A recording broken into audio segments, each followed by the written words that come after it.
I'm here in the open air with the wind blowing in our hair. So who knows what will happen? But I'm here, live, but not really live, recorded. I'm pre-recorded with the lovely Ben McPherson, who's got a show up here. Can you tell us a bit about it, Ben? Thank you so much for having me. So the show is called Serious Nonsense for Terribly Grown-Up People. It is a family-friendly poetry show. If you like the writing of Roald Dahl, Spike Milligan, it's along those kind of lines. Silly poems, nonsense happening all throughout it. Terrible things happening to beastly children, atrocious adults, weird monsters, some sort of sillier, sweeter things in there as well. It's a full mix of poetry. That's brilliant. Have you had a lot of families in? Yes, loads, which has been really lovely. There have been families going throughout the week, and it's amazing to sort of get a whole group from sort of age about 6 through to, we had some grandparents, I'd say, were probably in their 80s. Wow. And the whole group were just enjoying it together as a group. There was one amazing family we had with a young person called William. William, hi, if you're watching. And these folks came 4 days in a row to see the show. They liked it that much. And in the show there is a poem called Lovely Brie, which is about quite how much I like the cheese brie.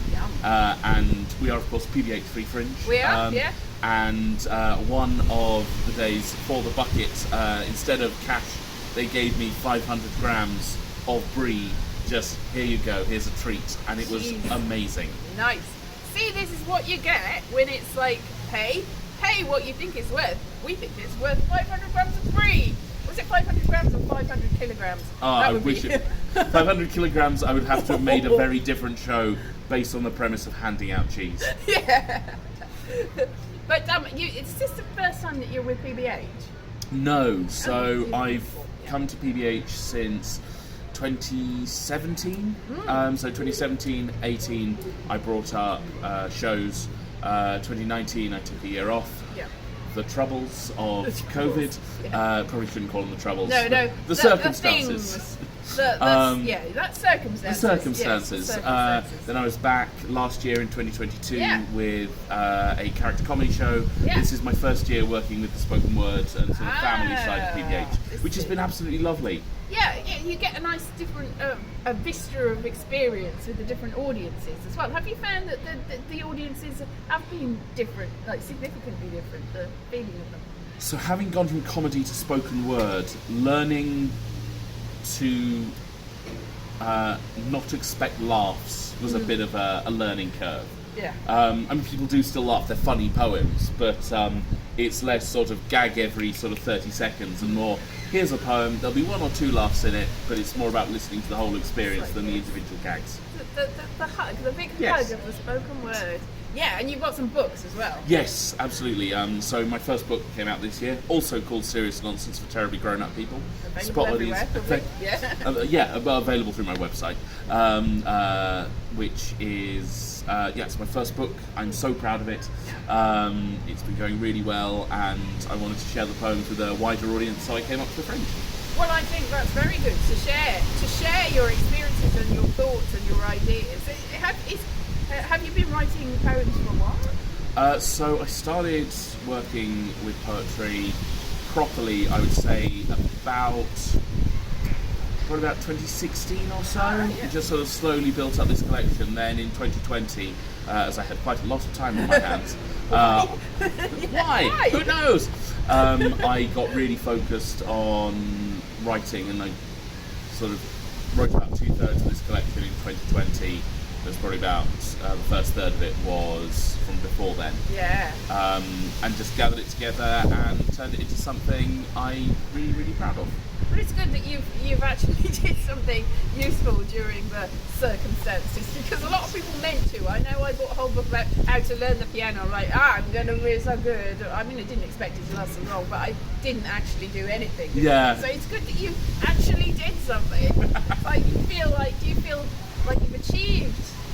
It feels like, I mean, it wasn't, the pandemic wasn't worth it, but I made good use of the time in there, and that feels we have to accept that it really wasn't worth it, and it was a terrible time. But some people actually did some stuff. And it's nice to have that sort of achievement and have that sort of period of time not feel like I was sort of trapped and afraid. It's a place that actually, you know, I found that time and I made it something that empowered me, which was really nice. Yeah, that is nice. Yeah. But so last year, is there a different feeling this year, do you think, from last year? I think so. I feel that there are more audience numbers around this year than last year. I think perhaps there is a trend towards going towards names and experiences they know a little bit more. I think there's more people about, but they are playing it safer. Yeah, that's true. I thought it seems very, very quiet, but I've seen it feels like there's more community with PBH than there's ever been before. It feels like it's getting towards what it was always supposed to be this year, which is good. But I haven't really seen much of any other fringe. I mean, I can see some other fringe now because I've come here, but I've been wandering around the rest of the town. It seems to be in pockets. Yes, there's very much. This is a fringe hub, and this is the avenue to a fringe hub. Yeah, exactly. Or Edinburgh, as I believe the locals prefer us to think of it. It's just still Edinburgh, and all the little fringe things are separate. But PBH is very much in the heart of the city, all over, in Newtown and Old Town. Yeah. It's got its advantages and disadvantages, really. So how are you feeling? How are you experiencing the venue you've got? So I'm at Burrito and Shake Yes. this year, which has been a Free Fringe partner for yonks, and I really like it. It's a lovely room. It's I think about a 40-seat-ish room, but it's one of those places that if you can get 10 in, it feels quite full quite quickly. Yeah. It's got some nice low ceilings, so that intensity is there. We do have to contend with kitchen noises. Yes. And we currently have a catwalk around the back of the stage where deliveries and things get dropped off.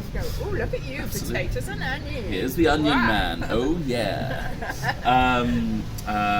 But that's part of the course of the free fringe, right? It's one of the joys that I don't know what space I'm getting. Yeah. I'm going to make a show in it, and if you're a confident enough performer, you get to include those little details and quirks into what you're doing. So when in the patter between poems, I have a lot of burrito and Mexicana based analogies coming in. So there's a point where I talk about the way poetry is taught in schools, and I basically deconstruct a burrito of the mind as a way of sort of criticising the way poetry is taught. Yeah, well, that's fair enough. You have to be adaptable, though. That's the thing. I know that some people have had bad experiences, but and you can sympathise with them and really feel for them. But sometimes you think, be a bit more adaptable. Hey, these things. I mean, I don't know. Maybe it's because most of the things in my life have gone wrong, and I've had to go with it. I accept. I mean, it's the venue you get is the venue you get. Yeah. Yes, I think there are certain factors that you are able to control, and there are certain factors you can't. And for example, last year I struggled quite a lot with my venue. I was in the Omni Centre. They turned two of the units into 5 stages, and the unit owner who had built the stages, I don't think had spoken to anyone seriously about what was actually needed, and it was a very echoey space. And there are sort of factors like that are just sort of beyond your control. It's like, right, we are just going to plough on through. And, I did a full month of shows in there, and it wasn't ideal, but also you get venues like Burrito and Shake where they do understand, right, cool, we just need to keep this space safe and clear for you. And it's an amazing space. It's right by the mile. You get great bite to eat for pretty cheap upstairs. And yeah, I've eaten there. It's nice. Yeah. But this is it. The Omni Centre. That was because it's a pop-up venue. We do get pop-up venues. You don't. If they're building it right before the fringe, it's really difficult to know what to expect, and it is difficult to adapt really to a space that isn't a theatre. It's not a bespoke theatre space. It's like this is good for what it is. So I have had a range of experiences. Like quite a few people came back this year and said, I actually quite enjoyed performing at Omni Centre, and it was like, well, you're getting another show then because you're a very forgiving person, to be honest, and you can cope with things. And, that's it. We know what we're getting with the Free Fringe. You are getting an amazing community. That is the absolute spirit of the Fringe. You are cobbling things together. You are making performance at the edges of the core programming. As much as the Fringe has become the Edinburgh Festival now, as it started off as the errata around the edge of the sort of the operas and the Don't with tattoo this. and all of that. And And it's- now the Fringe has become larger than the festival itself. Yeah. And so if you want to see the true spirit of that, of the Fringe, the true cramming amazing things in at the edges, then it is the PBH Free Fringe that you have to go to, because that's where I think you're right, it sits. yeah. Well, I mean, I think there was an article by Attila the stockbroker who's on the PBH Free Fringe this year doing stuff, and he's also got paid venue, I think, and he says very much the same thing, that it's good to get back that. So the flatmate I'm staying with over Edinburgh found a book of all the Edinburgh festivals, the pictures over the years that the Scotsmen had taken.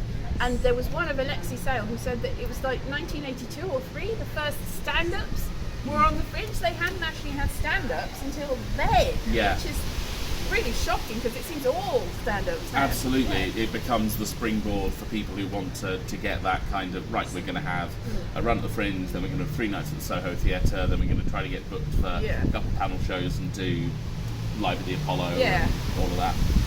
I mean, I like stand-up. I mean, I went into stand-up watching the stand-up, like Alexi Sale sort of era stand-up and stuff. But I'm not sure the stand-up is the same anymore. I think there is room for other things now.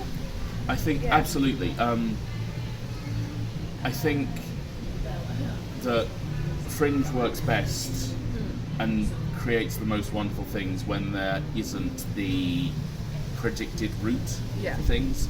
And we've seen that. Yes, exactly. So it was 10 years this year, I think Fleabag first came up.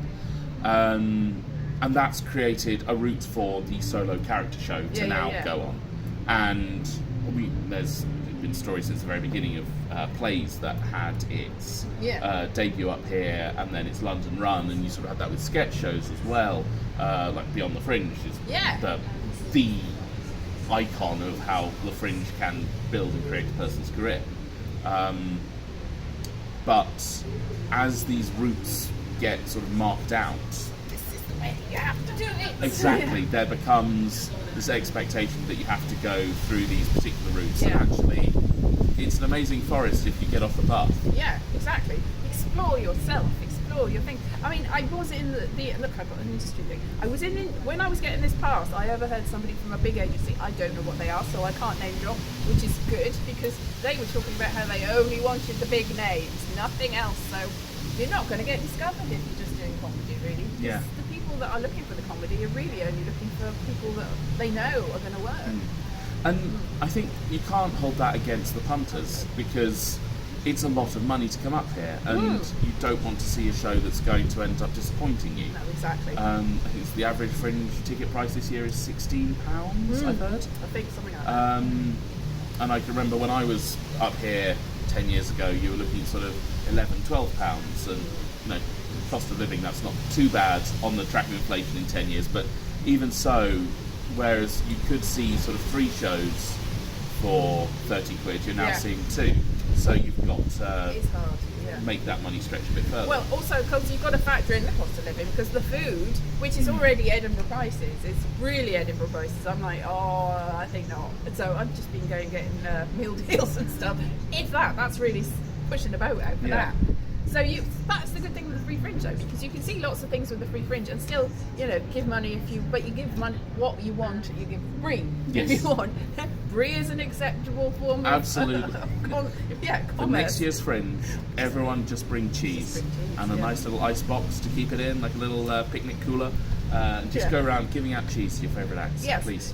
Goods and services, food, a little bit of money if you want, Bitcoin even. I don't know how you put that in a bucket, really. Yeah. Invisible Bitcoin, there you go. Just offer accommodation for a night.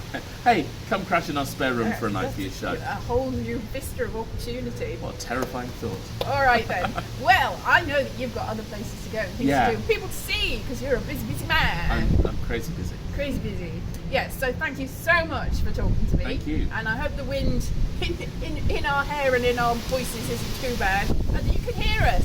Absolutely. I'm hoping. Yes. But thank you very much, Ben. Thank you so much. Thank you very much. And if you want to come see the show, every day, Burrito and Shake, 10:45 in the morning. Serious nonsense for terribly grown-up people. About an hour's show. It would be lovely to have you along. Yay! Thanks, Ben. Brilliant. Thank you. That'll do.